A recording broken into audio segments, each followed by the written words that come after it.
ইরানের দক্ষিণাঞ্চলে যুক্তরাষ্ট্রের সামরিক অভিযান এখন নতুন মাত্রা পেয়েছে। এবার শুধু সামরিক স্থাপনা নয়, হামলা হচ্ছে সেতু, রেলপথ, বিমানবন্দর, হাসপাতাল ও আবাসিক এলাকাতে। এতে প্রশ্ন উঠছে, ওয়াশিংটনের আসল লক্ষ্য কি শুধু ইরানের সামরিক সক্ষমতা ধ্বংস করা, নাকি যুদ্ধের প্রস্তুতি হিসেবে দক্ষিণ ইরানের বেসামরিক অবকাঠামো ধ্বংস করা? কয়েকদিন ধরেই দক্ষিণ ইরানের আকাশে একের পর এক বিস্ফোরণ। লক্ষ্য শুধু সামরিক ঘাঁটি নয়, গুরুত্বপূর্ণ সেতু, পরিবহন নেটওয়ার্ক, বিমানবন্দর, পানি ও বিদ্যুৎ অবকাঠামো।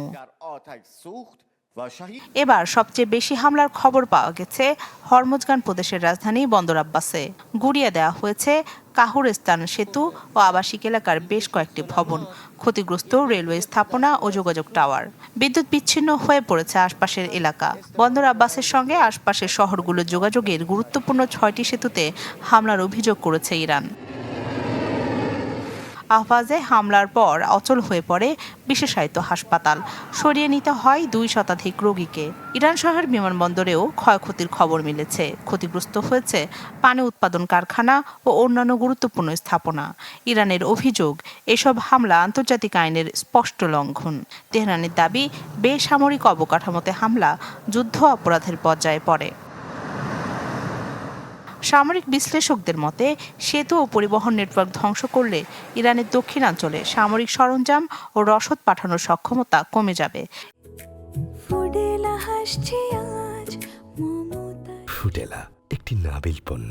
এছাড়া হরমুজ প্রণালীর প্রবেশপথে অবস্থিত বন্দর আব্বাসে আছে ইরানের নৌবাহিনী ও আইআরজিসির গুরুত্বপূর্ণ ঘাঁটি। যুক্তরাষ্ট্রের দাবি, হরমুজ প্রণালীতে জাহাজ চলাচলের উপর ইরানের হুমকি কমাতেই এই অভিযান। এ কারণে লক্ষ্য করা হচ্ছে ইরানের কমান্ড সেন্টার, বিমান প্রতিরক্ষা ব্যবস্থা, ক্ষেপণাস্ত্র, ড্রোন ও উপকূলীয় নজরদারি স্থাপনা। তবে বেসামরিক অবকাঠামোতে হামলা বাড়ায় নতুন প্রশ্ন, ওয়াশিংটন কি শুধু ইরানের সামরিক সক্ষমতা দুর্বল করছে, নাকি অর্থনীতি ও সাধারণ মানুষের জীবন ব্যবস্থার উপরও চাপ তৈরি করছে? কেউ কেউ আশঙ্কা করছেন, সেতু, পানি, খাদ্য সংরক্ষণাগার ও বিদ্যুৎ অবকাঠামোতে হামলা স্থল অভিযানের প্রস্তুতির ইঙ্গিত হতে পারে। অনেক বিশ্লেষকের মতে, এবারের হামলার মূল লক্ষ্য হতে পারে ইরানের উপর সর্বোচ্চ চাপ তৈরি করে ফের আলোচনার টেবিলে ফিরিয়ে আনা। তবে এই কৌশলের ফল উল্টো হতে পারে, কারণ বেসামরিক অবকাঠামো ধ্বংস হলে ইরানের জনগণ সরকারের বিরুদ্ধে যাবে এমন নিশ্চয়তা নেই।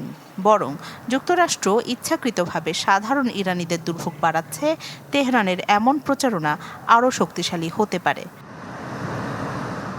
রাখি জেসমিন, চ্যানেল 24।